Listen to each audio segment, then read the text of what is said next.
Welcome back to Just Hear Me Out. I just wanted to let you guys know that it took us no less than 5 whole minutes to get our hair right under our headphones. 5 minutes and 10 seconds, give or take. The struggle is real. Just want you to know. Very. Mm-hmm. Yeah. And if you're just listening to us, you can always go to YouTube, to our YouTube channel, Just Hear Me Out Podcast, and watch our cute faces. So today we wanted to talk about / complain and get off our chest everything about our apprenticeships, our training. So if any of you listening are hairstylists, you can relate, I'm sure. And if not, pull up a chair. So when I started my apprenticeship, I had been in a corporate job for a year before I did the beauty school thing. And I thought that when my shift said it was like from 8 to 5, that I could leave at 5 o'clock. And that is not the case. It's just on the schedule for shits and giggles. And you actually don't get a break, nor do you get a lunch. And nobody cares if it's legal or not. It just is what it is. Am I right, Demetra? Yes. Legal, that does not exist. Like, it's the hair industry. Like, there's no rules at all. Yes. None. So my first day at 4:50, well, 4:55, I was packing up my stuff. And someone said, "Are you leaving?" And I said, "Yeah, I'm done at 5." And I left. And they were so mad at me the next day. And I didn't even understand why. I'm surprised they even let you leave. I must have snuck out at I can be quiet, Yeah, no, the people that I worked with, they were not nice to the apprentice. Like, I mean, I cried every day. Like I said, every single day. They were not nice. I don't know if they were just angry or they were doing it intentional or trying to they didn't give a shit enough to try to build our backbone. I think it was just what it was. Now that I think about it, some people just it's part of the culture. Yeah, totally. There was a woman where I worked who was, just amazing at what she did. But everyone knew, and people told me this, like, before they even told me where the bathroom was. When you're sweeping hair, don't sweep anywhere near her feet, and she will yell at you. And she did, in front of everybody. Wait, what do you mean? Why? It's something to do with, like, if you were too close to her feet, or she thought you were gonna, like, sweep the broom on her feet, she would just get really, really upset. You were in her space. She didn't want you in her space, Girl, we're trying to help out so she doesn't slip on the floor. Of course, right? Yeah, exactly. And it's just really embarrassing. And also, like, the person in the chair is probably embarrassed. But yeah, it's just a big no-no. Also, I didn't really understand, I probably should have, that you're not allowed to sit down, like, ever. Ever. Oh my God, yes. Oh, Barbara, I forgot about that. And did you get yelled at for leaning against a wall? I did. Yes. You were not allowed to lean. Oh my God. You weren't even allowed to breathe, basically. You couldn't eat, take a break. Like, honestly, going to the bathroom, like, I would lie and say I would have to go to the bathroom 5 times a day because that would be the only time I'd be able to, like, sit down. Especially, it's same with me coming from a corporate job where I sat all day doing accounting, right? Because that's what I did. I sat at a desk and I was not used to standing at all. Oh my gosh. At one point, the salon changed locations, and there was, like, beyond the back room, there wasn't, like, an alley. It was like a hallway into a condo high rise, or, like, if you go through the back way there, it's just the street. So when we moved, you had to go out and cry on the sidewalk. So people, like, walking by, like, "What's wrong?" I'm like, "Oh, life's difficult." Right. You don't want to say how you were yelled at by your fellow employees and work. Yeah. Yeah, people. You're just like, "Oh, I'm not crying. There's just something in my eye." you know. Hair. You got hair in your eye, sure, or some hair color, chemical. Yeah. Oh, yeah, I did once flick some hair color in my eye, like some gloss when I was shampooing somebody. And I just pretended like nothing was happening. I was straight up like this. And I was like, it's okay. And then I'm like full on like blow drying her hair. And I'm like, am I going to lose my eyesight? Like, what's happening? Yeah, it feels like you're going blind. Yeah. Like and now I'm like, what the hell were you thinking? Why wouldn't you just go to the bathroom, excuse yourself? Try to rinse that out. Because the level of burn was like a 8 out of 10. Yeah. Yeah. But these were also the days where we went tanning salons, so we're used to pain. Yeah, that's true. Bathroom story. I would get so upset because there would be all these regular clients, and not a ton. I mean, but I would say 10% of the regular clients that would come in almost every month for their haircut, their color, whatever. The assistants would, well, just to give you guys an idea, I think there were like 7 of us. And so almost always there were like 5 of us working. And at least half of us were people who, if a person came in and you know that they're kind of rude or mean or, take forever, they would hide in the bathroom. Oh my God. The other assistants would hide in the bathroom. Yes, isn't that horrible? Yeah, so that they wouldn't have to shampoo them. Yes. Mm-hmm. Oh. It's so many people are like, digestive issues. Really? Come on. I know. Anyway, not fair. It's not fair. And I don't know. I don't think I ever did that. I always wondered, like, where did everyone go? Like, everyone just, like, disappeared. They disappear. Yeah. Yeah. I didn't realize till I actually had my own chair and I was a stylist, what they were doing. So I was the idiot always doing the shampoos, doing the grunt work, Oh, I was clueless. I had a fellow apprentice who would like ask certain hairstylists or the owner, like, can I go to Starbucks for you? Like, just to avoid people. Like, that is genius. Yes. Genius. And then they were like, oh, there was a super long line at Starbucks, and so smart. God. Yes. Did you guys have to Did you guys have to clean the bathrooms? I was just going to say that. We had a guy. Yeah, yes. So we did have a maintenance person that would like take care of like any plumbing issues and things like that. But, he was a man. So as far as like the assistants, we would have to go in and make sure that they were tidy though, pretty much. So we wouldn't have to clean them, but we would have to make sure like there wasn't like toilet paper left on the floor or the counters weren't wet. Yeah. We would have to go in there and like tidy up every couple hours and yeah, we're definitely in charge of folding towels, folding, the capes for everybody, take care of laundry, shampoo, sweeping, doing all the lunch orders, all the coffee orders, cleaning brushes. That was a really big thing every morning. Shampoo with the brushes. Yes, we would have to come in early before everybody, clean all the hair out of the brushes. Oh, I have a funny story. I worked with a very seasoned, extremely talented hairdresser. And the very first time I remember I went to clean his brushes and he came into work and I got yelled at. And I didn't understand why I got yelled at for cleaning his brushes. He loved having hair on the brush because, yes, he said, don't ever clean my brushes because he liked the hair created smoothness for other people's blowouts. I swear. And this guy was amazing. But I didn't kind of understand that. I mean, and, I was kind of grossed out and I asked, I don't understand. Like, well, the hair is clean. That's in the brush, technically, that people got shampooed. It is clean hair. So it's not like it's dirty hair, but you know how like people love boar bristle? Yeah. Because it's like a natural bristle. That was kind of like his concept. Same thing. You have that natural hair fibers intertwined in the brush and made for a better blowout. I don't know if there's any truth to that personally, but he was a great stylist. So who knows? I don't doubt that he's great. I just think no. Right. Yeah, it's a definite no, right?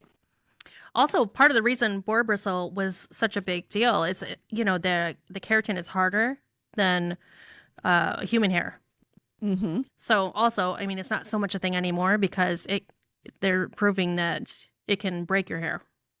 Right. It dries it out. Too much Yeah. protein. Too much protein. That's why moisture and hydration is extremely important. And when you think your hair is broken, don't use reparative products unless you know for sure they have really damaged hair, and always mix it up with something that's hydrating.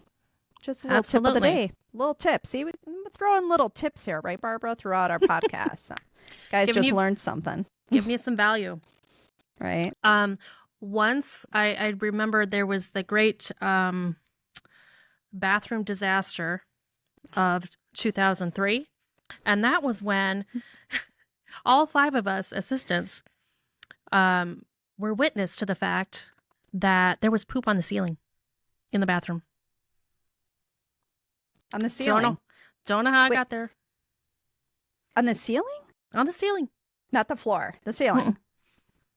Mm-mm. Okay, so how'd you guys figure it out? Like, how'd you know that was poop? You're so funny. You're so funny. How'd you know that was poop? Tell me. Well, I mean, right? Well, there was some backsplash all over. Anyhow. Wow. Well, we had. Oh, also. Mm-hmm. Sorry, there was a homeless man that would be in our alley, and I think he kind of lived there. And if you didn't give him money, like when you're like walking, we were right next to a 7-Eleven, you're supposed to give him your change, and if you didn't, he would poop on our back stoop on purpose. No, stop. Dead serious. And the assistants did not have to clean it up. The owners dealt with it. I'm not making Stop it. it. First time I was like, do people walk their dogs around here? No. So this guy was pooping on the stoop, but It's revenge poop. wow, revenge poop. That is going to be another episode. Because okay, Writing that one down. No, write that down because I have some stories about revenge poop. Speaking of poop, though, we had this client. Oh, Amber Heard. What? Amber Heard. Oh, I love it. That's right. Heard that. She always pooped herself at the salon. Oh dear. Yeah, it's kind of sad. I don't know if she had like some kind of bowel issue, but one time when she was getting her hair colored, she was not my client, but for some reason, I don't know, she would always poop, and she would either that or she must have liked our capes because she was always taking her clothes off and leaving in a cape. And this didn't happen. This is like 2 or 3 times where she had told like her colorist, like, hey, I just pooped. I have to leave in this cape. Oh. Oh, it is. And I know for sure it was true because people said that they smelled it. Like they know she pooped herself. Well, there's diapers. Yeah, you would think at that point, not once, twice, 3 times. Yeah. Oh, goodness. Also, to add on to my struggle as an apprentice, back then there was no such thing as feeding your meters with a credit card on your phone. So it was my job to put quarters in the meters. And people would give me their car keys and tell me where their car was parked. And it was very stressful because you had to go find their car, find their change, feed their meter, maybe even move their car to a different spot. And hopefully not get screamed at when you get back. Right. We actually are the same guy, the maintenance guy at the first salon I was at. He was great. He would move everyone's car for them, but you always had to pay him to do it. You know, not like pay him, but like, you know, show credit. I loved him. Oh my God. He was the best guy ever. He was so awesome. And when we wanted like certain stuff to eat, like this is once I became a stylist, like let's say we wanted a special restaurant that was out of the way. He would go and pick it up. He'd be like, hey, I'm going to buy you lunch today. Will you go get it? Because it would be like a 20-minute drive, you know? And he'd go get it for us. He was awesome because like the assistants couldn't go that far, you know, because then other stylists would get pissed. Like, hey, you just sent X, Y, and Z to, you know? Yeah. Lou Malnati's for pizza or something, right? And like, what were you thinking? Because they didn't deliver to us. Or they wouldn't open till after 4 for delivery, right? Yeah. But he was great. He would move the cars a lot. But if he wasn't around, we were expected to do so. We didn't have meters where I was at, but it was like only 2-hour parking. Mm-hmm. So that was a big thing. Everybody was always having to move their cars instead of just not being so lazy and park in a normal space. But I don't know. I guess hairdressers are known for being infamously late. Right? So they want to be showing Yeah. up to work on time. So they park in that 2 hour space. And I'm extremely punctual. Me My too. clients, they would agree to that. They would tell you I'm always on time. But yeah, I'm a rarity. I But would go as far as to say some people come to me just because I'm always on time. yeah, me too. Literally, I've had people actually say like, "You are." I can't believe like how on time you are all the time, like Yeah. to the minute. I work on a very crazy schedule. I kind of live my whole life on a schedule. I don't know. I don't know if that's bad or good. I'm sure it's stressful at some point. I just don't realize it because it's second nature for me now at this point. I think it's But good. yeah, I mean, it definitely helps with our career where we work on schedule and when you work with someone else too. Yeah. Yeah, it's very important. But yeah, One thing I think that is funny about me, and I think you and I are alike in this, where I can be in all sorts of a deep conversation, and I'm like, in 5 minutes is my next appointment, and we're done. Like, right. I'll just say, I'll tell you the rest of the story later. Right. To be continued. Like, Yeah. oh yeah, that happens all the time. You're like super deep in and it's like, Yeah. shoot, we got to continue this, We're about to solve world hunger. Sorry, gotta go. Right. Oh man. So how about like for you as like an apprentice, but did you also have to do the lunch runs and coffee runs as well or Yes. okay. Yes. Yeah. I was very good at the Starbucks. What do you call those little things? The drink trays. Oh, were you balancing like 2 or 3 Yes. at a time? Or four. Yeah.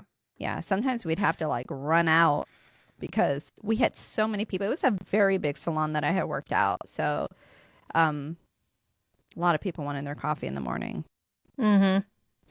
Yeah, it really sucked when you're an apprentice and you weren't making any money, and then the people wouldn't even give you enough money for your coffee, and you'd have to cover it on your end. That happened to me Oh so many no. times. Yeah, and then you had the awesome stylists who were like, "Here, I'm buying you lunch today. I'm gonna buy you a coffee." So appreciative. Then you had the assholes that like, Yeah. "Here, your coffee was $4.25, and they gave you exactly $4."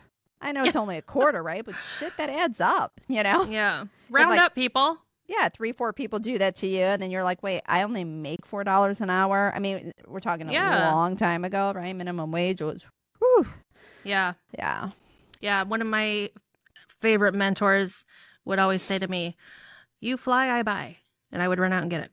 nice. I like that. Mm-hmm. Um, One other thing I'm thinking of right now, when I was on the floor. So this is like not that long, maybe 10 years ago. Um, I saw somebody being an apprentice, and about halfway through her apprenticeship, she would say that she had to leave exactly at 4 o'clock because she had to go be at her second job at 5.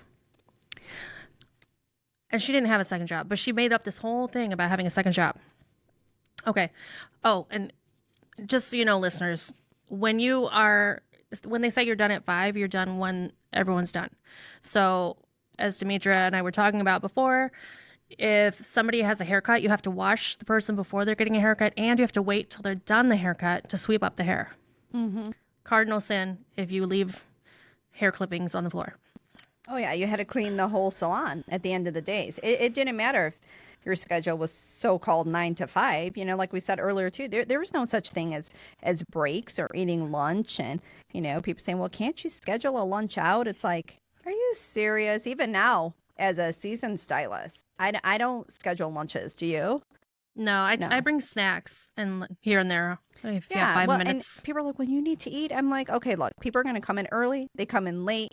Sometimes they catch me mid trying to eat. There's no point of scheduling a lunch. Like you said, like snacks are the best or coffee and water. That's what we kind of live on. Mm-hmm. It's probably not the healthiest, but Part of the job. mm-hmm. Right. So this same person with this genius idea that she would have a separate job, like bartending or something like that, that she had to be there at 5. So she would leave at 4 all the time. And eventually that person finished her training and made it on the floor, which is great because there's always this, they keep telling you about the 80-20 rule, and like 80% of you won't make it onto the floor.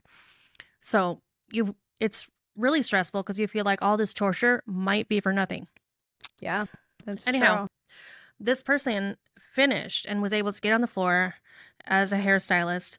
And a couple months in, there was this young girl who was an apprentice who was new.